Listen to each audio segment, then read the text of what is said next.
Why is it expected that software developers work on their own projects in their spare time? I have been working in software development for the last 5 years, and have had a number of jobs during this time. Most of them have been fixed-term contracts, but I've also had a permanent position, and have been self-employed for a few months with a couple of clients. I finished my most recent contract a few weeks ago, and have started interviewing for a number of other jobs. Something I've noticed over the years when attending interviews, is that I often get asked whether I have any of my own projects that I can talk about, and the question is often asked with an expectancy that I'm going to launch into a detailed description of some application that I've developed in my own time. Although I enjoy what I do, mainly because I enjoy logic and problem solving, I don't tend to do any software development in my own time, mostly because I have other interests that take up most of my spare time outside of work, sport, youth work, other voluntary work, socializing, etc. I find that while I enjoy the logic and problem solving that I do as a software developer, I have no interest at all in doing it outside of my office hours. I would rather take a break by doing one of the things I've listed above, or simply relaxing. That said, I know that a lot of people who work in software development do enjoy doing it in their own time as well as while at work, but my question is, why has it become almost expected that a software developer work on their own projects in their own time? I can't think of many other professions where it is expected that someone does what they're paid to do for their own leisure, too. I understand that it might make a candidate stand out more if they have some impressive bit of work that they've done in their own time. But if I were in the position to be hiring a software developer, I think I would value someone who enjoys other hobbies and interests as well, as it likely means that they will be a more rounded person. When I've been asked this question at interview, I have answered it in the way I've given my reason for not doing it above.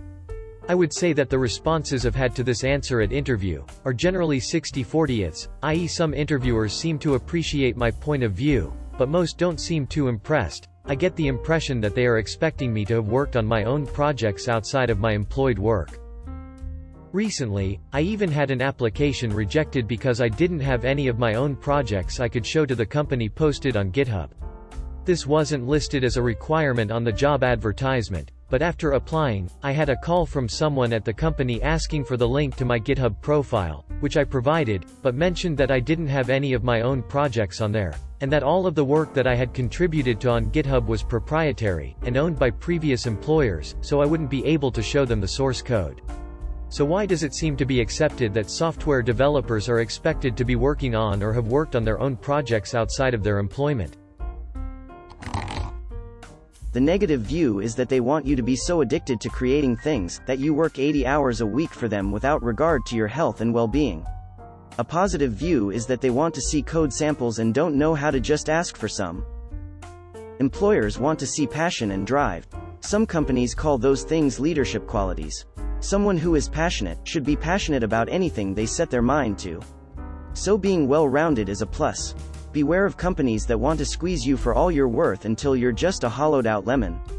There are lots of them out there.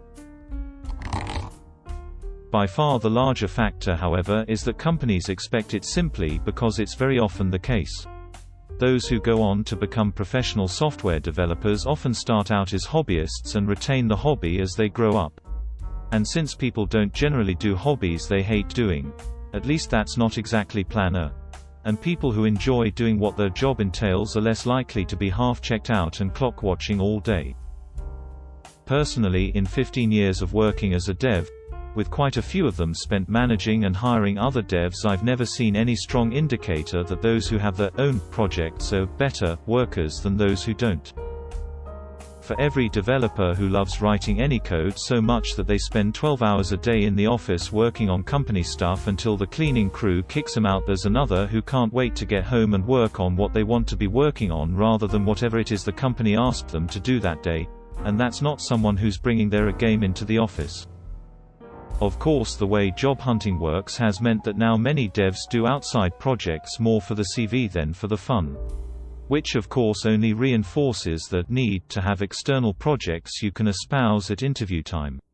Which of course gives you the poor sap behind door number 3 who doesn't really want to be doing personal projects for hours every evening, weekend, but fears not getting hired if they don't. So, when I reframe it that way, that makes a whole lot more sense. Most professionals are required to do continuing education. Doctors are an excellent example of this, but they aren't the only ones. Lawyers as well require this sort of extended education. In fact, software development is exceptional in that it doesn't require continuing education or licensing to be done, and if you think about that, that's kind of alarming. The doctor is required to do continuing education, the nurse is required to do it, but the software developer that builds all the tools they rely on doesn't. So, while it might be the case that a company is trying to squeeze more work out of an individual, what is really happening is the industry is slowly learning that maybe we need to mandate continuing education. I'm not alone. Robert C. Martin, Uncle Bob, one of the authorities in our industry, suggests roughly 20 hours, about 3 minutes into the video, a week more of continuing education. So on average you're coding or learning about development about 60 hours a week. For Uncle Bob, this is a prerequisite to being a good programmer. In fact, he goes even further and suggests you should learn a new language each year you're a developer. Software development is the heart of the knowledge economy. You cannot be good at it if you're not actively learning and building on your skills, and there comes a point where the job you do at the office simply doesn't cover enough for you to expand your skills.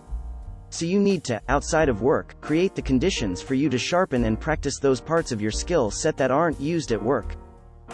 Often, the best way to learn is to build things. Hence the push to work on personal projects.